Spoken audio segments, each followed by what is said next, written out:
Au fur et à mesure des années, on s'est rendu compte en fait que les gens sont plus sensibles au fait d'acheter du matériel reconditionné et d'essayer de faire réparer plutôt de racheter du neuf.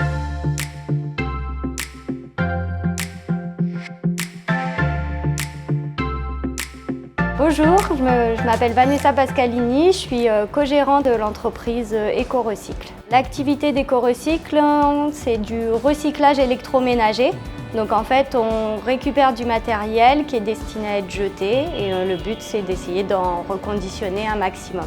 Donc nous, on récupère du matériel auprès des différents vendeurs d'électroménager sur le territoire ou bien les particuliers qui peuvent nous déposer au lieu d'emmener à la déchetterie afin que le matériel soit recyclé. Une fois en atelier, si on prend donc une machine à laver qui arrive, il y a plusieurs étapes. Donc la première étape, c'est d'abord un contrôle, puis la réparation si elle est réparable. Et après, elle passe en service de nettoyage et on la met en vente en matériel reconditionné.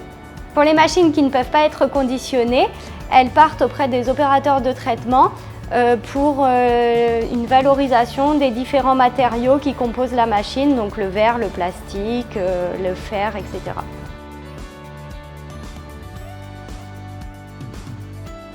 Bonjour, je m'appelle Hiro Mataliano et je suis gérant de la société ETV, établissement de traitement et de valorisation des déchets en Nouvelle-Calédonie. La société ETV a deux activités principales qui sont premièrement le conditionnement et l'exportation des batteries, qui sont un déchet dangereux.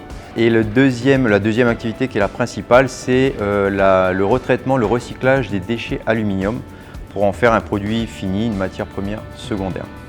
Donc sur la capacité de production de l'installation, on tourne environ de manière moyenne à 280 tonnes de lingots produits tous les ans. Tout ce qui rentre dans le four est valorisé, que ce soit donc l'alu liquide forcément qui devient des lingots, que ce soit les aciers qui ont contenu cet alu, qui sont valorisés également à l'export pour être recyclés. Et même ce qu'on appelle chez nous les drosses sont revalorisés, ils contiennent encore 30 à 40% d'aluminium. C'est envoyé chez des spécialistes qui retraitent ça pour récupérer encore une fois l'aluminium.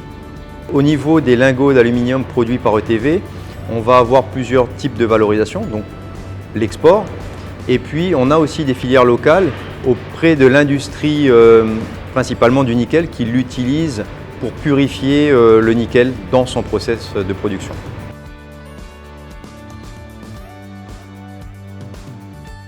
Bonjour, je suis Leslie, la gérante de la société Shredex. Alors la société Shredex collecte les papiers et les cartons. On les retransforme dans l'usine en balles et ces balles sont mises dans des conteneurs et exportées à l'étranger pour le recyclage. La société traite à peu près 1500 tonnes de déchets à l'année.